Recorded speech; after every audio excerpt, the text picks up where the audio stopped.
Bem-vindo a mais um Mundo para Iniciantes! Eu sou Ana Hettich, eu moro na Polônia há mais ou menos 2 anos e eu sou brasileira.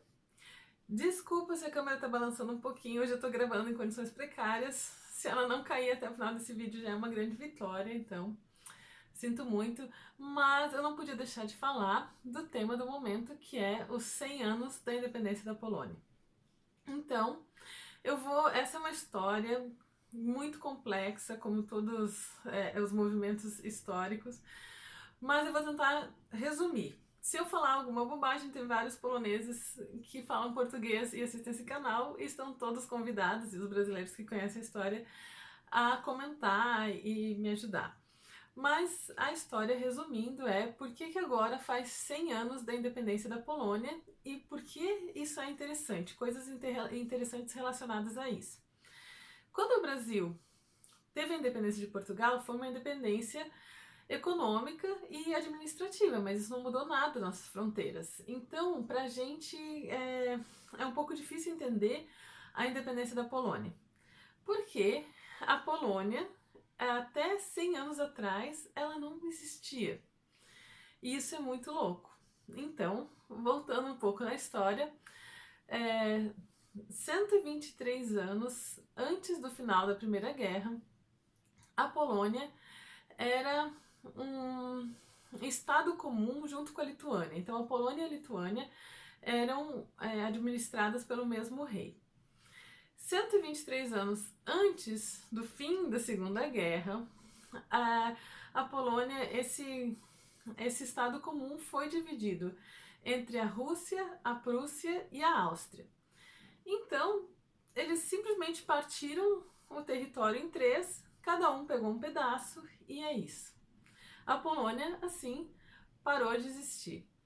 Agora, se você parar para contar 123 anos, e você considerar uma geração 20 anos, porque naquela época as pessoas também tinham filhos antes dos 20 anos, com certeza. Então, passaram pelo menos 6 gerações de poloneses nascendo, vivendo e morrendo sem ter uma terra própria.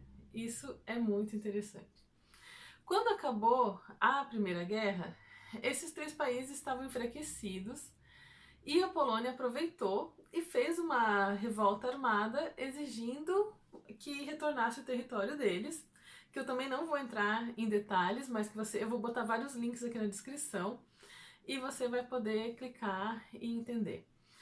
Então, eles fizeram uma revolta armada e conseguiram direitos aos poucos, não foi assim, pá, de um dia para o outro, mas aos poucos eles foram conseguindo esses direitos e voltaram a ser um país.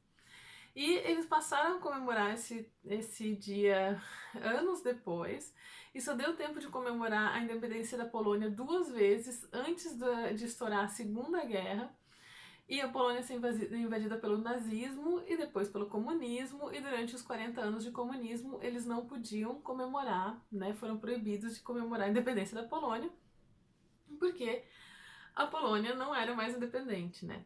E aí depois do comunismo, no mesmo ano em que foi derrubado o comunismo, que foi em 1989, voltou a se comemorar a independência da Polônia. Então, o que tem de interessante pra gente pegar dessa história?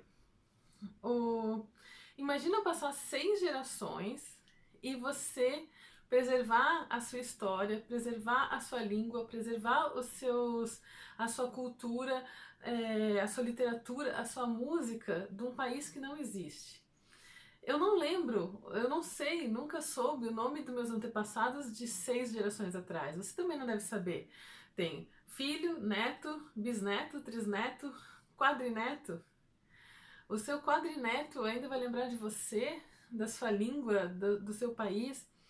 Então é muito interessante o trabalho que os poloneses fizeram para, de uma forma ilegal, preservar sua cultura e preservar sua vontade de ser um país independente, porque depois de passar tantos anos sendo parte de outros países, faria todo sentido se eles tivessem desistido simplesmente, se tivessem se acostumado, depois de tantas gerações nascendo dentro desses países que anexaram a Polônia, depois de 6 gerações, você já não lembrar dessa língua que um dia existiu, que os seus tetravós falavam, você não lembrar, não saber de nada dessa história.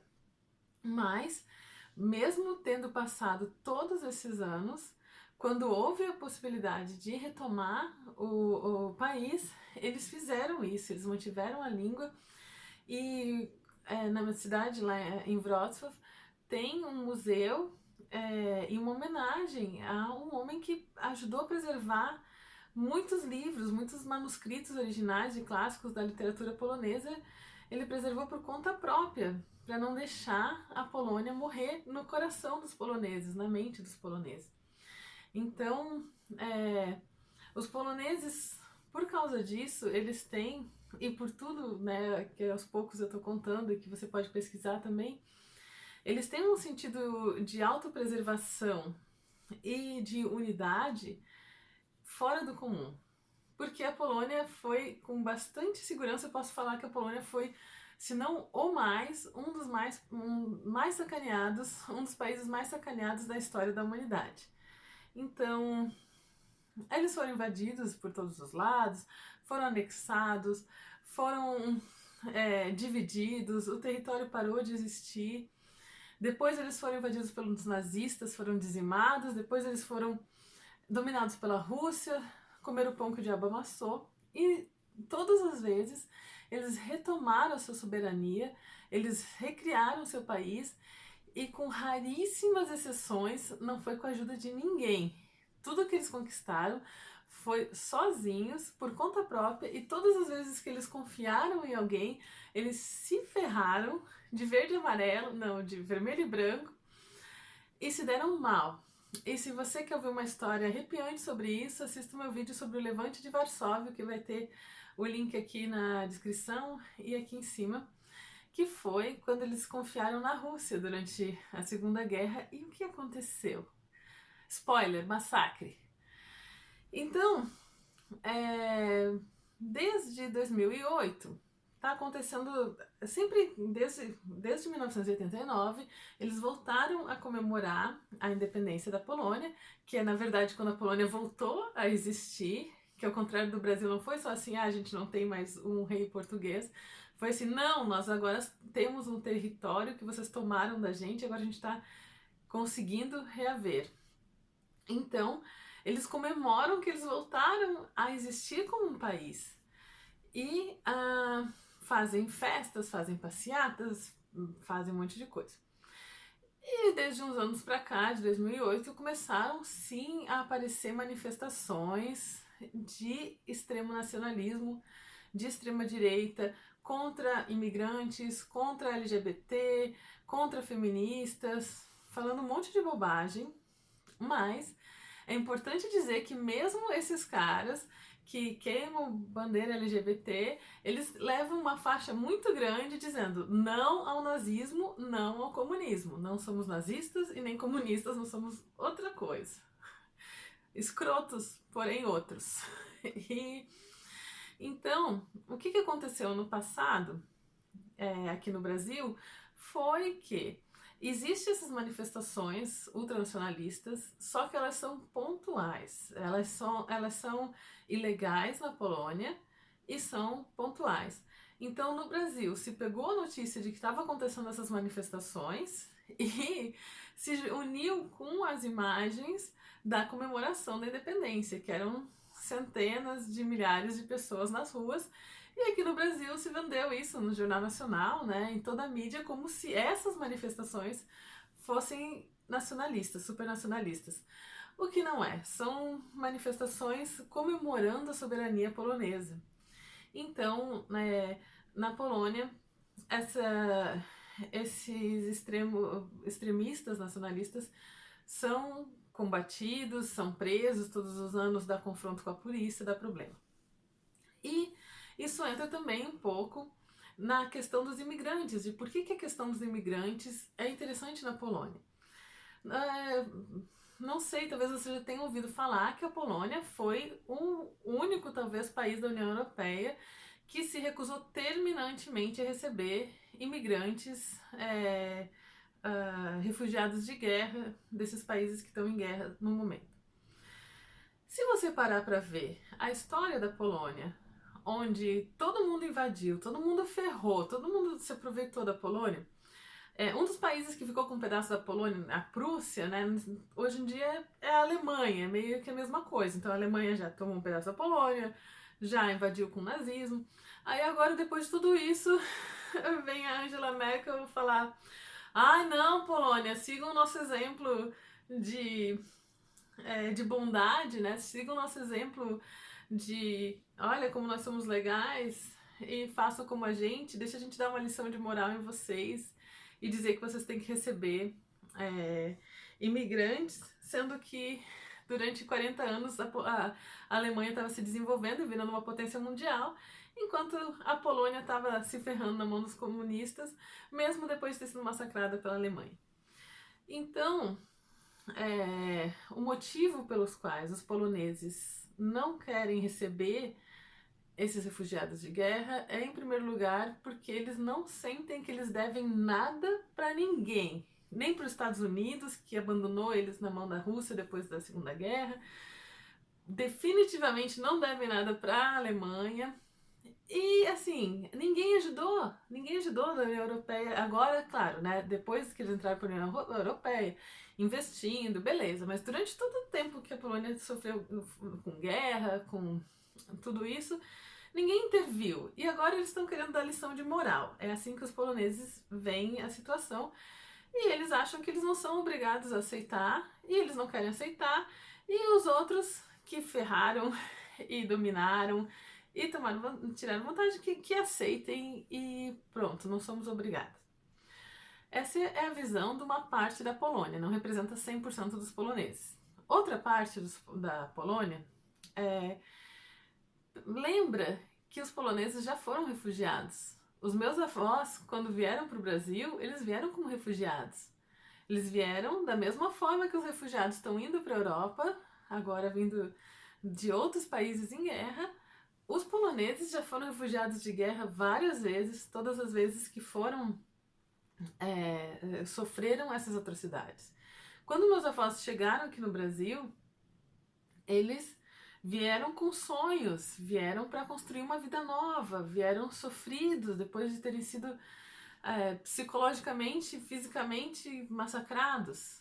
Então, eles sabem que não é assim tão simples, eles sabem que ele tem pessoas precisando disso. Então, é interessante, né, que a Polônia meio que finge que esqueceu. Agora eles estão numa situação melhor, que podiam estar ajudando pessoas que estão passando pelo que o país já passou tantas vezes repetidamente, e eles não querem, meio que por birra dos outros países estarem tentando forçar eles a fazer isso. E, além disso, eu acho muito interessante eles terem se posicionado tão firmemente com isso, porque para a Polônia se libertar e entrar para a União Europeia foram 40 anos de luta, né, de novo, com pouquíssima ajuda externa. E aí agora a situação dentro da União Europeia com essas políticas extremistas de direita da Polônia tá indo para uma situação limítrofe, tá chegando, o copo tá enchendo, os outros países estão ficando sem paciência com a Polônia. E o que vai acontecer se a Polônia for expulsa da União Europeia? O que eles estão arriscando fazendo isso? Porque assim, ninguém pediu para a Polônia lotar de imigrantes, assim como a Alemanha, a França acabaram fazendo. Eles pediram para a Polônia receber, se eu não me engano, quantos eram? 40 mil imigrantes. Isso, se você dissolver em 28 milhões de habitantes, 40 mil, um pouquinho em cada cidade, sabe? Não é tanto assim. Aí, por causa disso, eles criaram uma situação que estão arriscando a própria posição da União Europeia. E o que acontece se a Polônia fica sem apoio da União Europeia? O Putin tá aqui assim, ó, só esperando, tipo, vamos lá, Polônia, fica sozinha. Vamos lá, vem aqui que eu te ajudo. Então, aqui do lado tem a Ucrânia que tá ferrada na mão dos russos, né, e perderam a Crimeia, tá tudo ferrado. Eu acho que para os poloneses recusarem tão terminantemente assim receber qualquer refugiado e se colocarem numa situação de acabarem sendo expulsos da União Europeia foi uma atitude de teimosia, digamos assim, simplificando muito, né, a situação, mas levada ao limite da insanidade. E muitos poloneses que eu conheço, principalmente os poloneses mais velhos que viveram o comunismo, o tio Papê, a tia Elizabeth, posso falar o nome deles, quando eu fui lá, eles estavam muito irritados com essa situação, especialmente pelo medo do risco de voltarem a ficar sob a influência da Rússia, que ninguém mais aguenta aqui. Então o pessoal jovem acha que pode tudo. Então, algumas decisões precisam ser pensadas em todas as consequências políticas e não só nas mais óbvias, né? Porque política é uma coisa muito complexa que envolve muita coisa. Então, nesse momento, essa é a situação. A Polônia tá dentro da União Europeia, tá tudo bem, tá tudo seguro. Eles de vez em quando recebem assim umas cutucadas, não só sobre isso, mas sobre outros pontos, outras políticas consideradas de extrema direita demais, indo contra direitos humanos, mas que a gente pode falar em outro momento. Mas a situação das manifestações, por exemplo, voltando agora então para a independência da Polônia, é isso. Tem algumas pessoas que se manifestam brutalmente contra direitos das feministas, né, no caso de todas as mulheres, né, que é pelo que as feministas lutam, não só por elas. Direito das mulheres, direitos LGBT, direitos dos refugiados.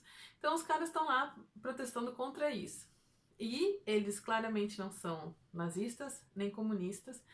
E é isso que vai acontecer em mais uma comemoração da independência da Polônia, onde a maior parte do país, a esmagadora maioria do país, vai estar lá feliz, comemorando, orgulhoso de ser polonês, orgulhoso de ter sobrevivido a tudo isso, sabendo que vai sobreviver ao que vier, porque nada acaba com os poloneses. E vai ter, claro, sempre tem o pessoal da bagunça que acaba sujando o nome. E eu espero que dessa vez os jornais do Brasil consigam entender.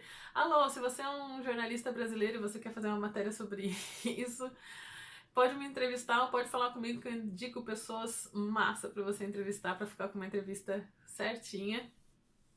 E eu espero que você tenha achado interessante. Eu não entrei em detalhes históricos, esse foi um resumão. E vamos falar mais sobre isso em outros momentos. Se vocês tiverem interesse, por favor, comente. Se você tiver alguma coisa importante que eu deixei de falar, acrescente. E assim a gente vai enriquecendo esse canal. Assine, compartilhe e até a próxima!